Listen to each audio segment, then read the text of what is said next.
Welcome to the Michigan Department of Education's Teaching Comprehensive History webinar series. I am Scott Koenig, Social Studies Consultant with the Michigan Department of Education. We promote and encourage teaching the rich and diverse history of our country and world. This presentation you will see today intends to provide educators additional perspectives, knowing that as educators expand their knowledge, they will be better able to create lessons that help students meaningfully engage with history. We are a proud partner with institutions of higher education, cultural centers, and the Confederation of Michigan Tribal Education Departments, bringing their research and expertise directly to Michigan educators. Teaching comprehensive history webinars are intended to lift the knowledge of educators so that in turn you may provide opportunities for students to inquire, think critically, and explore history from multiple perspectives you may have not heard before. As you listen today, you are encouraged to consider how this content and perspective could be incorporated to enhance learning in your community. Now here is Dr. Renee Garcia to introduce today's presenter. Dr. Garcia?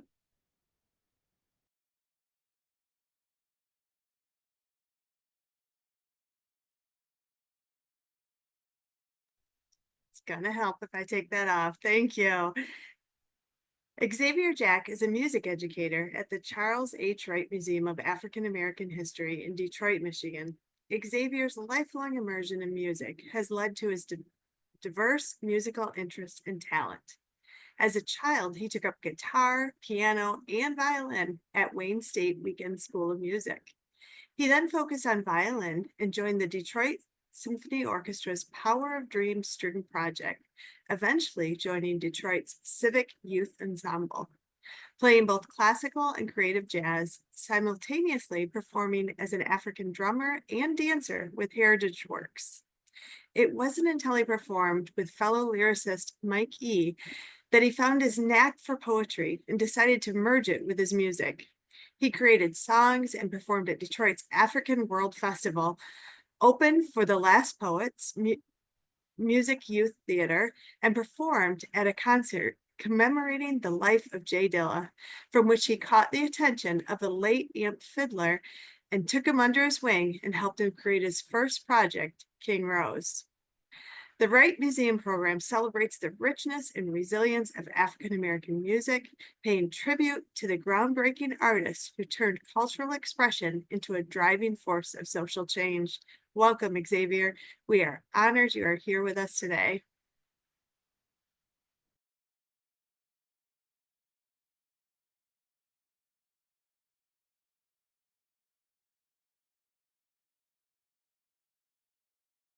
How have African Americans shaped the music that we listen to today? Well, in order to answer that question, we're going to have to delve into the histories of three music genres: rock and roll, blues, and jazz. Let's get into it. Hello, everyone. My name is Xavier Jack. I'm an educator at the Charles H. Wright Museum of African American History, and also I'm a Detroit hip hop artist. So, how have African Americans shaped the music that we listen to today? Let's start with rock and roll. While the term rock and roll can be traced all the way back to the 1920s within American history, the first song to widely be considered rock and roll wouldn't be released until 1951, this being Jackie Brenston's Rocket 88, released with his Delta Cats. Now, alongside Jackie Brenston, you would see names such as Bo Diddley and Fats Domino coming up alongside him, really defining what those early stages of rock and roll would be. Those distorted drums and distorted guitars that you hear all the time, those upbeat tempos and really strummy bass lines as well. All these things would become really hallmarks of the early rock and roll sound.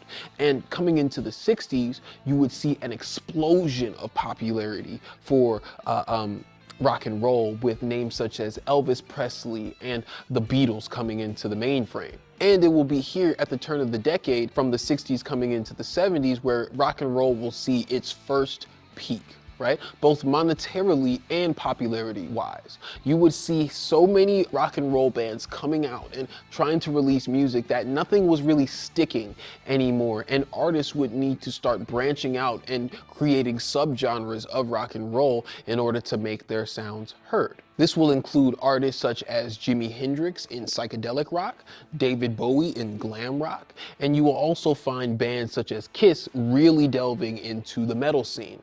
Now, coming into the 80s, Electronic dance music and pop music would start to become much more relevant in the music industry. And because of this, rock and roll will kind of follow this trend as well, starting to integrate more of these pop and electronic dance rhythms into their own music, creating another subgenre called modern rock. And in the 90s, you'd also see grunge music popularized as well. However, this will be one of the final big peaks of the rock and roll genre, as hip hop and R&B are steadily climbing up the charts and taking over the music scene.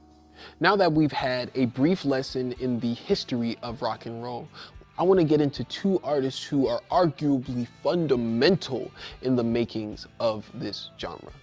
The first of these two artists that we're going to discuss is a man named Little Richard. He would get his start in music early on in life as a member of his local church singing gospel music. Unfortunately, after being forced out of his home at the age of 14, he would be forced into the Chitlin circuit, which was a safe space for African American artists who wanted to grow their brands and their music away from the racism of the music industry at this point in time in the early 1900s. He would spend 3 years in the Chitlin circuit until he won a talent contest in Atlanta, which got him a record deal with RCA Victor. However, he won't see a lot of success coming from this deal. A lot of his success wouldn't come until 1955 with the release of his song Tutti Frutti under Specialty Records. Now, Tutti Frutti would top at number 13 on the pop charts here in the States. And his follow-up single, Long Tall Sally, would go further than that, reaching number 1 on the R&B charts. Shortly after this, he would retire from rock and roll in order to create 3 albums of gospel music. And after he would create these albums, he would return to rock and roll in 1962 to go on 2 tours, both in the UK, the first of which he would be supported by the Beatles, and the second of which he would be supported by the Rolling Stones. He would end up receiving a Lifetime Grammy Award.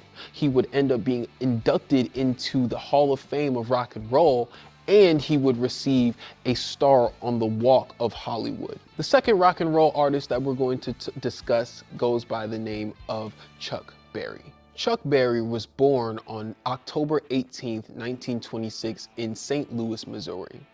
Born into a neighborhood named The Ville, he would go on to say that he did not even see a person of Caucasian ethnicity until he was the age of 3 years old. At Summer High School, the first all-black school of West Mississippi, Chuck would perform Jay McShann's Confessin' the Blues at an annual talent show to thunderous applause, solidifying his love for music. He would shortly after begin his instruction in guitar under Ira Harris.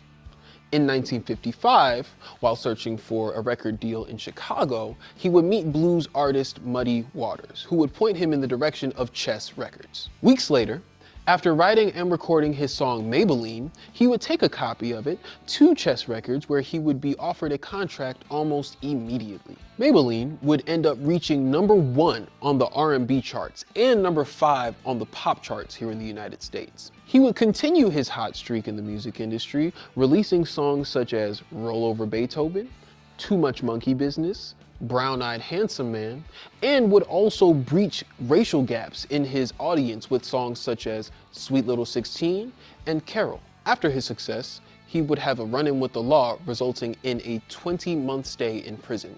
And after his release in 1963, he would go on to continue releasing and performing music, but obviously not at the same clip due to his legal troubles. Although Chuck Berry did not receive many flowers throughout his musical career, he would posthumously go on to receive a Grammy Lifetime Achievement Award and also be inducted into the Rock and Roll Hall of Fame. Although Chuck Berry and Little Richard's influences can be felt even in today's landscape of music, the same thing can be said for much blues music as well. And speaking of which, this brings us to our second genre of music, blues. Blues music would see its beginnings in the late 1800s in the Mississippi Delta region of the United States. During a time of great violence towards African Americans, abolitionists fighting for the freedoms of African Americans, and slavery still being practiced, the heroic folk tales of the time would be turned into songs for people to sing. The first and the earliest practitioners of blues music would be buskers and wandering artists looking for a payday in any city that they found themselves in, accompanying themselves with other artists, even doctors, in what would be called tent shows. After the end of the Civil War, blues music would come into the ownership of those African Americans who were descendants of those who were enslaved on plantations. As the 1890s rolled around, the Bad Man was introduced into the blues music discography. The Bad Man was the incarnation of the first edition of the New Negro mindset. This mindset would be very critical of white supremacists and would also be very critical of black individuals who were not critical of white supremacy. Since slavery had ended, black people were no longer at the mercy of their white slave masters, but now white supremacists, white police officers, and most importantly, white judges, courts, and juries in law. The music would change to reflect these new struggles. And in 1903, after overhearing a traveling busker, W.C. Handy would transcript the structure of the song he overheard and give rise to the 12-bar blues structure that we are familiar with today. W.C. Handy was born November 1873 in Florence, Alabama. He was surrounded by musical opportunities a lot as a child and learned how to play the cornet as a youth. And by the time he was old enough to get a job, he found one teaching while doing music on the side. He would go on to create the Lawzette Quartet in 1892. However, after the postponement of the fair, which was set for the year after, the band would be forced to break up, forcing Handy to move to St. Louis and face hardships such as homelessness. Fortunately, he would never quit, which ultimately landed him doing gigs as a cornet player in Henderson, Kentucky. And after a short break in 1900, he'd be back on the road in 1902. After settling in Memphis, Tennessee, in 1912, Handy would go on to write the song that would become his first commercial hit, Memphis Blues. He would repeat this success 2 years later with the release of St. Louis Blues, which was recorded many times over. He would also in his later life release Aunt Hagar's Blues. Because of his contributions to the blues genre, W.C. Handy was widely considered to be the father of blues music. And with any father, there's always a mother to accompany him. Which brings us to our second artist, Ma Rainey. Ma Rainey was born on April 26, 1886 in Columbus, Georgia. She would see the beginnings of her music career in 1900 at Springer Opera House, where she would be a singer and a dancer. And by the time she was a teenager, she was already debuting with the group A Bunch of Blackberries. In 1904, she would marry to singer, comedian, and dancer William Rainey and combine their acts together to tour alongside many other vaudeville acts and minstrel troupes, such as the Rabbitfoot Minstrels. In 1916, however, she would divorce from William Rainey, forming her own group as the Madame Gertrude Ma Rainey and her Smart Sets group. By the time she was invited to record for Paramount Records in 1923, she was so popular and so mature as a musical artist that the transition between live band and studio was almost seamless. Her song Boll Weevil Blues would be cut from her very first session, and other songs such as Moonshine Blues and Yonder Comes the Blues would be released in the same year. Between the years of 1923 and 1928, Ma Rainey would go on to record almost 100 songs, most of those songs going on to become national hits.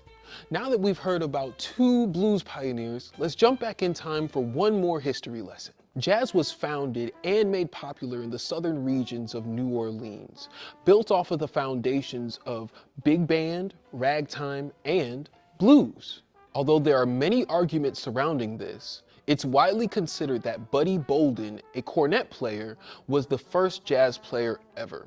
And although he would never record or publish any of his songs, he would see his highest successes from the years 1900 to 1907. By the 1940s, jazz went mainstream. However, segregation made it very difficult for Black musicians to make a name for themselves using the genre. One of the bigger obstacles musicians faced during this time was white record companies and publishers not publishing or marketing Black people's music toward white audiences, where most of the money was to be made. And sometimes even dirtier methods were employed, with Black people's music sometimes being stolen and marketed toward the white audiences that they could not market towards. Some artists, like Ma Rainey, would be able to thrive despite segregation. However, many Black artists and musicians would begin collaborating with white artists, musicians, composers, lyricists, in order to help those Black artists break out into the mainstream, while those Black artists would help the white artists preserve the blues notes that were missing from many jazz compositions that white people would make. The genre would continue to evolve in depth, with subgenres such as bebop, swing, and big band. However, the overall popularity of jazz music in the mainstream would begin to fizzle out by the end of the 50s. Now, this wouldn't stop artists from playing jazz, but let's hear about two originators of jazz music now. Jelly Roll Morton was born in New Orleans, Louisiana on October 20th, 1890. And by the time he was 14, he would be sneaking out of his grandmother's house to go play piano in red light districts, making a name for himself, but would be caught a year later by the same grandmother, which would result in him being kicked out of his house, never to return. He'd be on the road for the next few years, making money any ways he knew how, by being a comic, by gambling, or by playing music. In 1915, he would release Jelly Roll Blues, which is widely considered to be the first jazz song ever put to paper. And 3 years later, he would follow this success up by releasing Froggy More Rag. In 1926, he would head his own band, Jelly Roll Morton's Red Hot Peppers, a band that was very acquainted with the big band sound of the time. He would go on to receive national praise, releasing songs such as Black Bottom Stomp and Smokehouse Blues, while spending the next 4 years on the road with his band, earning the peak of his career. Although the mainstream would move on from the New Orleans style of jazz, Morton would stick with the sound, which would see him fizzle out of the spotlight later on, especially during the time of the Great Depression. He would be inducted into the Rock and Roll Hall of Fame in the year 1988 and would receive a Grammy Lifetime Achievement Award in the year of 2005. Fletcher Henderson was born on December 18, 1897 in Cuthbert, Georgia. He would receive a very good education from his parents as a youth, seeing that his father was both a principal and a school teacher. He would also pick up the piano by the age of 6, being taught classical European styles of music, becoming an accomplished pianist by his high school years. He would attend college in Atlanta, earning a degree in chemistry in the year 1920. And after he moved to New York to study at Columbia University, he would land a chemistry job as a lab assistant before being hired into the Pace and Handy music publishing firm, one of the only Black labels around at the time. They scouted him for his background in classical music as well as his music notation skills. He, with the firm, would go on tour with Ethan Waters nationally. In 1923, Henderson would assemble a 10-piece band, including one of his biggest collaborators, Dan Redmond. And by the same time next year, he would begin a 12-year residence at New York's Roseland Ballroom, where his band would grow to 16, including trumpeter Louis Armstrong. The band will go on to record some of their most successful music at this time, songs such as Copenhagen, Go Long Mule, Shanghai Shuffle, and Sugarfoot Stomp. In 1928, a year after Redmond would leave the band, clarinet player Buddy Goodman would begin purchasing arrangements of Henderson's music, which would help Henderson stay financially stable throughout the Great Depression. Buddy Goodman's band, using Henderson's arrangements, would go on to become one of the most successful jazz bands of all time. During the 1930s, as artists such as Duke Ellington and the Dorsey brothers would begin to make their presence known, impeding on Henderson's popularity, he would fade from mainstream appeal. However, he would continue to work as a staff arranger for Buddy Goodman. In 1948 through 49, Henderson would accompany Ethel Waters again on a revival tour. However, by this point in time, jazz bands were really starting to lose their popularity. Henderson would maintain by creating a sextet that would play at the New York Cafe Society Club. Although jazz would begin to decline at the turn of the 50s, people would still continue to develop the genre and the sound. People such as John Coltrane, people such as Masego today, Kamasi Washington, even people such as Kendrick Lamar continue to use and develop the jazz sound into something that is much more than what it used to be. However, we don't have time to get into all that today. So, if you like this type of video, please let us know so that we can make more in the future. Thank you all for watching. Bye for now.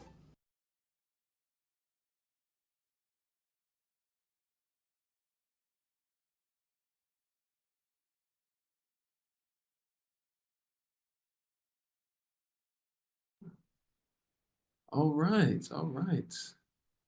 All right, thank you everyone for watching and enjoying. I hope everyone did enjoy. My name again is Xavier Jack, museum educator, hip hop artist here in the city of Detroit. I'd like to begin by once again thanking my wonderful director, shooter, editor for the video that we put together, Sammy. You know what I'm saying? Shout out to him. He does great work for us here at the museum in terms of AR, videos, all type of stuff. You know what I mean? And he's just wonderful. So with that being said, let's get into how do we expand this into the classroom? Right? How do we bring this information into spaces for children to learn about and think it's interesting? And especially when I was in school, a big part of the learning and the knowledge intake was always the discussions afterwards, after the whatever it was that we were engaging with. We would always have discussions, talkbacks, and then we'd get into like a little exercise of that would go ahead and include or sometimes incorporate the lessons that we're supposed to, take in, And with that being said, I made some ideas. I have some ideas of discussion prompts and assignments and homework assignments, ranging from kindergarten to college, going in how these things can be translated and brought into the classroom. Now, because the ideas that we're about to get into surround the video very heavily, I've made the video a prerequisite for these lessons and things like that. But this video will always be a resource for teachers and all things like that. So hey, if you didn't even want to or feel the need to get into discussions and talkbacks like this video is 100% viable as a teaching mechanism. Now, the ideas that I have kind of layer off of each other, right? So as we go through kindergarten to 5th grade, 6th to 8th grade, high school to college, we'll be kind of adding on previous layers into the lesson plans of the following layers. And with that being said, I think we can get started with kindergarten through 5th grade. Now, with these young individuals, the biggest thing that I wanted to impress upon them was the determination, the discipline, and the dedication of these artists in completing the task that they did. I call them the 3Ds, right? Now, the 3Ds, examples of this could be just explaining, or first of all, just defining these terms, you know what I'm saying? Because like even kindergartners, they might not even know, like these are 50-cent words, to them. So they're gonna need that adult definition to go ahead and start that conversation and even, steering and guiding the conversation. For example, think conversation pieces could include things such as W.C. Handy's determination to continue playing throughout his struggles of homelessness, or Ma Rainey's discipline in recording over 100 songs for Warner Brothers over the span of a few years, or Jelly Roll Morton's dedication to his specific style of jazz, even though that specific style, right, was going out of the mainstream, and bringing all these conversations back and to how these things go ahead and build off of each other, right?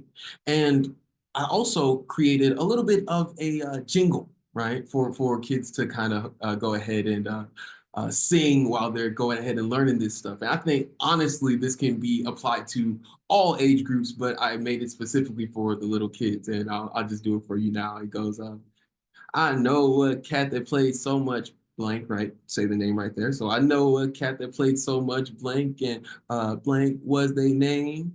And they played that music all night, all day, till all the way to the Hall of Fame, right? And just like something really simple like that, just to, you know, have the kids having fun and getting into the music while actually being a little musical themselves, right? And I also had a homework assignment for this as well. For kindergartners to second graders, I'd have them write a paragraph detailing a time that they, the students, were determined or disciplined or dedicated, right? Just bringing that into themselves, having them think about that critically, and having them see, oh, do I exude these qualities already, right? And if so, wonderful, right? And write about that. And also, I'd like for those students to, if any song, right? What song would they perform with any of the mentioned artists in the video, right?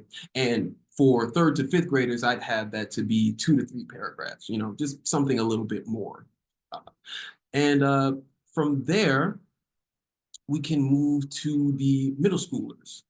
Now, for the middle schoolers, like, again, this is going to kind of layer in. So we include the prompts from earlier, the 3Ds, right? We're including that conversation into here, but we're also going to reinforce just how connected this history is with itself, right? A lot of this history that we went over in this video, and a lot of this musical history surrounding these three genres all happened within, you know, 100, 200 years. And that sounds like a long time, but in the scale of music, that's super condensed down. For example, rock artists like Chuck Berry being shown chess records by the blues artist Muddy Waters, right? Who were still making music at the time. People such as Ma Rainey thriving in blues music, while early jazz artists are having their work stolen. And we'll get into that a little bit further into the lesson plannings. But we can also bring up how the ages of these pioneers contribute to their decision making and things like this, right? Because a lot of these stars that we talk about in these videos were children and teenagers when they decided to make their make their decision to follow music professionally, right? For example, Little Richard starting off in gospel music in his church, right? You would have other artists being on the road by themselves at the age of teens, you know, by the time, you know, around the same time that these middle schoolers are going to be at. So I think that's going to be really interesting for students to kind of involve them, or not involve themselves, but interact with that type of information, think critically there as well. And we can also have the in-class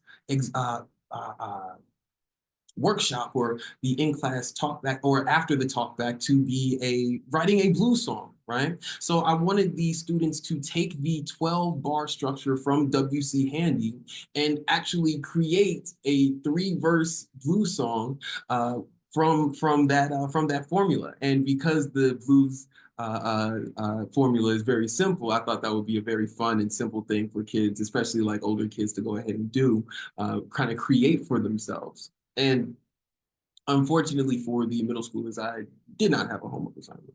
But we can move on to high school and college, where we can step into the next round of conversations, which will, again, bring in the previous layer of connecting the history with itself. But also here we can add a bit more context to the world at large, right? Seeing what's happening with African-American struggles at this time, and how that interconnects with the musical journeys of the artists included.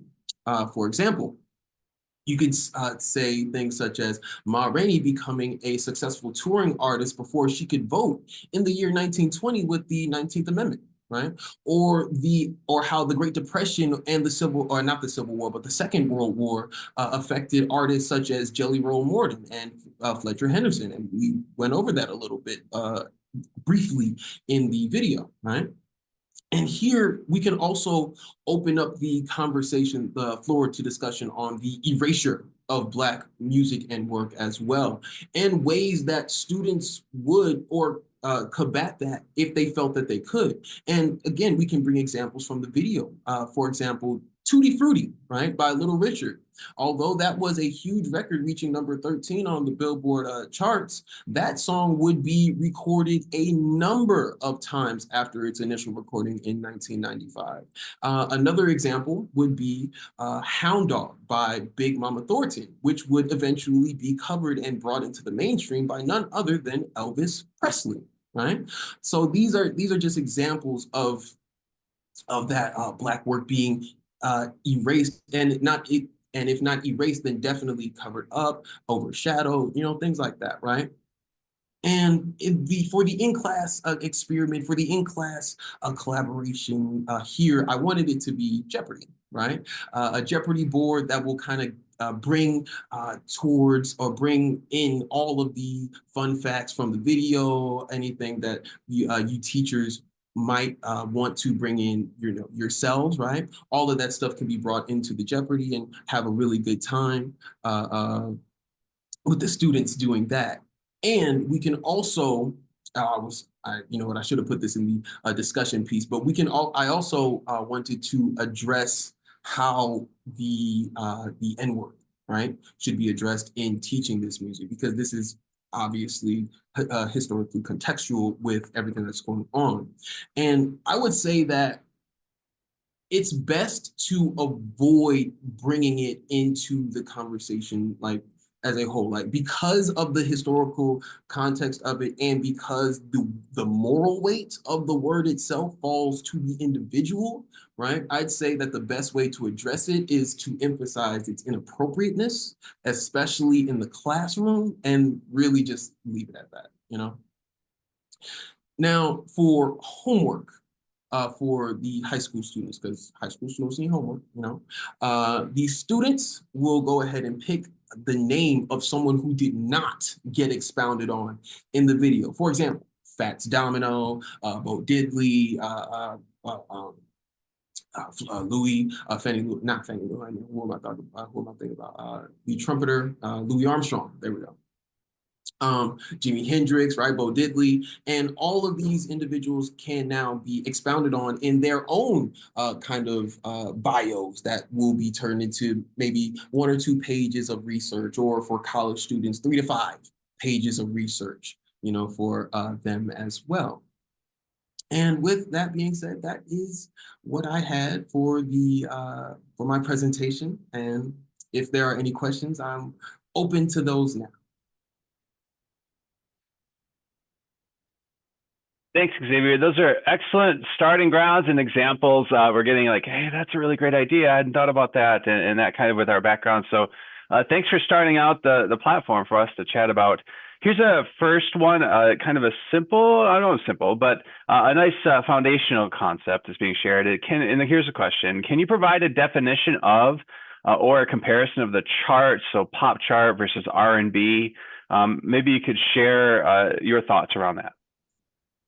So the pop charts and the R&B charts, these are, as far as I know, these charts are just popularity measures, right? But they can also be taken separately as well, because each genre isn't as popular as it is, 10 years from now or 6 years ago or whatever it is. So although like these songs are reaching these very high numbers, or these very high levels of popularity within their genres, it won't really be until you see popularity in genres such as pop, or really those modern genres that really get those airplays, that you'll really start to see the big, like the big songs, what I mean, like the Rocket 88s or stuff like that, Yeah, that's helpful. Thanks. Next question. Here we go. How, if at all, does the stride piano left hand resemble the driving angular bass and rhythms of hip hop? Is there any connection? Like, I think now we're getting into, we have some musicians. We have some musicians, I think, in this crew, Xavier. So I know, go. That's all you. So I think you're the right person for this. Can I hear that question again? Yeah. So how, if at all, does the stride piano left hand resemble the driving angular bass and rhythms of hip hop? Is there any connection? And I'm wondering, Xavier, and like my music mind's going there too about, Hmm. we look at some of these foundational pieces that you spoke about in your video, yeah, and afterward, and maybe how those play some historical development and what we hear in today's, the influences in today. Hmm. I'm honestly not sure if there is any correlation to be had there, right? That's definitely a very interesting conversation to be had, and I would 100% be looking into that like in my own time. Yeah, that one threw me a bit too, friend. So I might have to think about that a little bit. It's a great question, and I think it's some foundational piece. Yeah, in the music space. But that kind of has my mind thinking a little bit about the historical context of the importance of that aspect, and I wonder if there's some thinking around this question, Xavier, in these base pieces that we want students to explore and have foundational, I don't know, not understandings necessarily, maybe understandings, but this foundational experience of potential influence on who we are and what we're in today's society. Maybe you want to expand on that thinking a little bit. Well, before we get into that, I see Sammy has a hand raised. So maybe he has a Yeah, no, Sammy, yeah, go ahead and open your video and Mike, please, yeah, for sure. he has an answer, definitely. Hey, Sammy. Hey, I didn't plan on turning on my camera or mic at all. But yeah, I was listening. The question was basically, how does the left hand when it comes to stride piano correlate to, you said hip hop, right? Okay. Right. So, yep, driving angular bass and rhythms of hip hop. Is there any connection? Yeah, so there is. I don't play stride, but I do play the piano. And so one of the connections that I would make is going back in time where stride was very, very prominent, and the idea of using the left hand when you didn't have a drummer. So a lot of the sounds that you hear with the boom, bop, boom, bop was emulating the kick drum and the snare. So when you're doing a lot of that kick and that snare with your left hand, then you can add all of your fillings with your right hand. I don't know if I'm mirrored or not, but nonetheless, your left hand is doing all of that work. Essentially, if you didn't have like a kick drum or a snare, essentially a drummer. So now how do you correlate that to hip hop? Well, obviously, you need, your downbeat, your kick drum or your 808s, right? And you need your snares. And so when you translate it to the idea that the original purpose was to keep some sort of time or some sort of rhythm, obviously when we get to hip hop and we've kind of changed how we use right drums or the sounds of the drums, that's basically where I would make that connection that the stride piano and the angular of it literally came from the idea of not having a percussionist. Yeah, that makes sense. Stay on, Sammy, because I think this next question you might be a partner for Xavier coming in here. So while you weren't anticipating coming on, and we appreciate you being here. So here's the next question: how do you delineate R&B from blues and rock? For instance, how could we explain musically, thematically the difference? Also, what instruments might we hear, feel in these different genres? I'm gonna let Sammy take that first. I feel like you have a much more interesting answer. I feel like you have a much more interesting answer. I do have an answer, but I want to hear what you have to say. Okay, coming from a musician standpoint, and I'm also an ear musician. I play the keys all by ear. And so I was just going through in my mind what I hear when I'm listening to these musics to be able to play them. Um, First off, rock is going to have way more guitar than R&B. We're going to have a lot more lead guitars. We're going to have a lot more acoustic guitars. Um, it's mostly guitar led, right? When we talk about blues, there's something called the blues note. Um, and the blues note is what gives you that blues sound that's added into, the scale, right? Where you get even like the blues scale. So it's a specific sound that uses some specific notes. And then you said R&B. R&B So blues, I would say blues, you will have a lot of piano, you will have a lot of guitar like lead, like BB King, right? It's a slower pace usually than rock. Both R&B and blues is usually slower. Obviously, lyrics play a big part in it, but I'll let X take on the lyric side of it. And then when it comes down to R&B, you get a lot of lush type sounds. So you're gonna have a lot of not only piano but electric pianos, the electric piano sound. You have the Rhodes sound. The guitar sounds that you hear are not as distorted usually when it comes to R&B. So each one, they all have elements that they share, and I have never had to break this down before, so I'm hoping that I'm making some sort of sense. But it's one of those things where I've developed my ear enough to be like, oh, that's blues because I'm hearing certain blues notes. I'm hearing a certain specific sound. When it comes to rock, again, certain instruments are very key to that. A lot of rock sounds will use like mostly major chords. I don't normally hear. That's another thing to talk about. Major chords sound brighter. They sound happier. I hear that more when it comes to rock. Blues songs are oftentimes in minor keys, and this minor usually sounds sad, right? Those are the sounds that we hear. And then when you talk about R&B, R&B has a lot of minor and major sounds to them, but mostly minor sounds. But it doesn't sound as sad as blues because a lot of R&B does not have the blues note to give it that extra bluesy character. So I've never had to explain that before, so I hope it's making sense to somebody out there in the world. But when it comes to lyrics, I'll let X talk a little bit more about that. Yeah. And to piggyback off of what you said, because the scales and everything, that was actually what I was going to bring up with the blues section. But I also want to talk about just the feel of the music, because that definitely goes into how it's perceived. A lot of the blues music feels very dense, with a lot of the, even in the 12 bar structure that you have with blues, it can be very dense, it can be very simple, but the lyrics, going into the lyrics, can be very heart-wrenching, right? The lyrics are describing someone with the blues, right? It's describing someone who's down on their luck, who's downtrodden, who's not feeling the best right now. Why is that the case? Why are we listening to these minor chords in this blues song right now, right?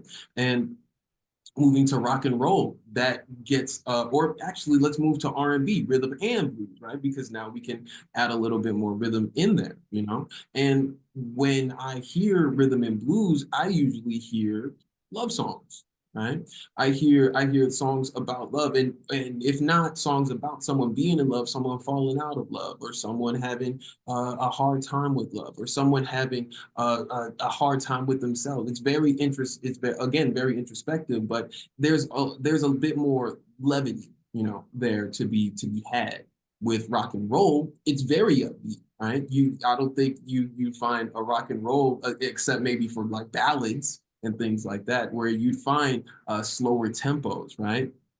Always distorted on the drums, not the drums, but the guitars, and the lyrics as well can range from macaroni and cheese to world domination. You know what I mean? Like, and that kind of variety, I think, and diversity also leads to that more upbeat feel as well. So just I feel like if that just piggybacks off of what you said a little bit, Sam. Yeah, and I just looked at the Q&A and I saw that there were some really great points in there added for example, specifically like Kevin Cook talked about the extensions, the 7th chords, the 11th chords, the 13th chords, right? The chord qualities essentially just sound different for a lot of these different genres. So yeah, people are chiming in the Q&A, and it's key. Angela Key said key and time signatures play a role. So all of these are great responses. Yeah. Yeah, I think we've definitely captured it, some intersectionality of discipline experts, I suppose. Like that. Oh yeah, that's it. This is a really cool follow up in the Q&A coming through too, and I think that piggybacks the conversation here. Is, do any of these genres or subgenres have any specific roots from the Midwest? or north as opposed to the south, so to speak. So maybe some connections to Michigan. Okay, so I do know many blues artists who or who play in Michigan, who end up playing in Michigan, would end up playing in Michigan, would end up finding their way to Michigan in order to play. Oh man, what's his name? There's another artist that isn't mentioned here that absolutely did get absolutely played in Michigan. I cannot remember his name right now. He's a blues artist. But as in terms to origins, I'm not certain as to these three genres. However, there are genres, for example, jit music, right, that absolutely hail from Detroit, right? So there are definitely musical origins to be had here. In the case of these three artists, I'm not sure as to who or when those artists, when those people came into the scene. And techno. And techno, that's what I was forgetting too. Jesus, thank you, Sammy. That's a nice add and a nice roll into this question. Have you noticed TikTok, or I would say social media, right? Just in general, and the new stuff that we have help bring back older music to newer generations. Can you maybe talk about the importance of that? And I would think in the modern day classroom, social media is really helping this thinking and introduction for learning. Absolutely. Yeah, And yeah. I actually had this conversation with fellow artists of mine, fellow educators of mine as well, because social media and the way that it's used is very much a double-edged sword and can be used for education as well. The music that a lot of young people make popular can range from very new songs to very old songs, right? And especially when those older songs get brought back into the mainstream sphere, that allows for just organic interaction with this history, right? Like I've heard someone or I remember I've had a student talk to me about the weekend and that leading into a conversation about Daft Punk and that leading into a conversation about just the history of electronic dance music throughout not just America but throughout the world. So there's definitely merit to allowing or not allowing, but looking into social media and especially TikTok, because that's the biggest one right now, right? Especially TikTok to get that historical knowledge as well, because yeah, those songs are in there, and those songs get used for memes, for jokes, and all types of stuff like that. So we can definitely learn some stuff from there as well. So I want to combine a couple of questions because they're coming. I think there are a lot of questions. So I want to try to do the best we can with the time we have available. And so this first question is, so I'm going to blend these. So it's Xavier, I'm curious to hear your perspective on how the music of Detroit specifically fits into this lineage. I'm especially curious to hear your perspective on AMP and Dilla. And then also, I think that kind of might also connect into, available resources. Now, we dropped the link already in the chat for the Wright Museum, of course, but maybe that you could roll into work or lesson plans or things that are available for our teachers too. So again, back to the original question, curious to hear your perspective about how Detroit specifically fits into this lineage. And then the secondary space is AMP and Dilla. Yes. Okay. So Motown, right? Motown is one of, if not the biggest music movement in America, period, right? You got names like Stevie Wonder, you got names like James Brown, you got names like Aretha Franklin, you got names like the Temptations, the Heartbeat, all these names that Michael Jackson, right? All these names that we make household right today, all hail from this Motown sound. And that is a huge part of the mythos here in the music scene. However, it just didn't tie into the jazz, rock, or blues that we wanted to get into with the video. Now, for the second part, with the connections to AMP and the connections to Dilla, Can I just get the second part of that question again? Because I really want to answer that part. Yeah, and the second area is I'm especially curious to hear your perspective on AMP and Dilla. Oh my goodness. So that does get a little personal for me. Amp was my personal mentor for many years before he passed. And he, aside from just being a great individual, right? Being the actual teacher of Dilla, you know what I mean? Like, what incredible musician, incredible person. But he would also have a lot of music that he would release as well. He was very big into the funk sound that Detroit was making. Working with artists such as Angelique Kidjo, working with artists like Funkadelics, George Clinton, right? People like oh man, what's his name? What's his name? He was on Big Crit's album a couple of years ago. I can't remember his name right now. But yeah, just working with a lot of like what a lot of funky dudes, you know what I mean? Especially here in the city. And that leads and that can actually go into hip hop because funk and hip hop very much interlinked with each other, right? You go from Amp to Dilla to me, right? You know what I mean? So there's the kind of the pedigree in that sense right there as well. So wonderful individuals, wonderful artists, Amp Fiddler and Jay Dilla. Yeah, that turned out to be a pretty personal question, Xavier. Yeah. That's pretty nice that's connector. Yeah. All right, so again, to share with friends, we have the link dropped in the Wright Museum, so you can visit the Wright Museum to help you with education materials moving forward. So rolling off of Motown, funk, hip hop, what role do you feel Motown played for African Americans? It I would say hmm, that's a deep one.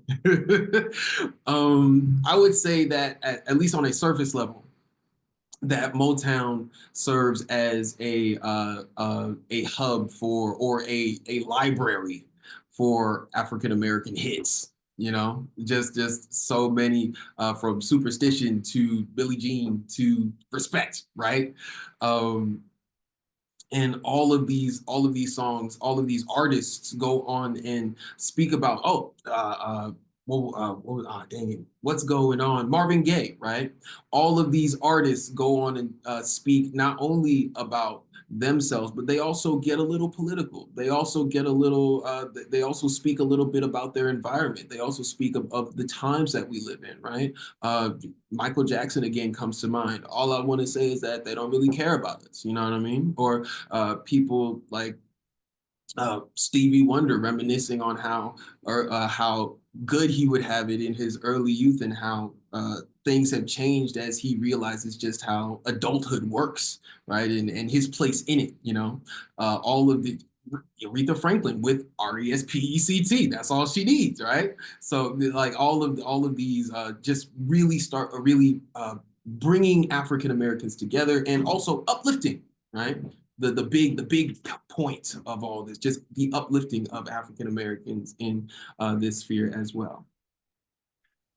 Yeah, that's a really great share. And time for one more question, Xavier. And I think this is hopefully a good one to finish on. And is really lifting the Wright Museum. And does the museum offer any musical presentations, featured artists, such as yourself and your colleagues, to highlight particular musicians, genres? I think things that kids can get to and the public can get to learn more about the history of African American music and its influence. So within the museum itself, we do have a few mentions of musical artists throughout the museum. Nothing with an exhibit, right? However, there are many programs here at the museum that do offer musical talents, such as myself, right? Such as other artists around the city of Detroit. A couple friends of mine, especially that come to mind, are a hip hop group, Critical Theory, Halima Consuelo, many other artists that live here in the city of Detroit make it through to the museum for programs, for talent shows, for showcases, all types of different things. So absolutely, this is a place to come and experience African American music if you want to. Well, Xavier, can't thank you enough. To Sammy and Jonathan in the background, we know you're there. Just a wonderful team. Thank you to the Wright Museum for this. This is amazing for sharing this very important work with us. I'm as an educator, my mind is going everywhere with how I could do this in the classroom, sharing.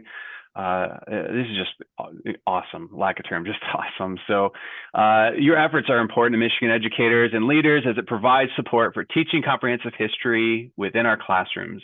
We sincerely appreciate you helping us to learn more deeply about the evolution of African American music.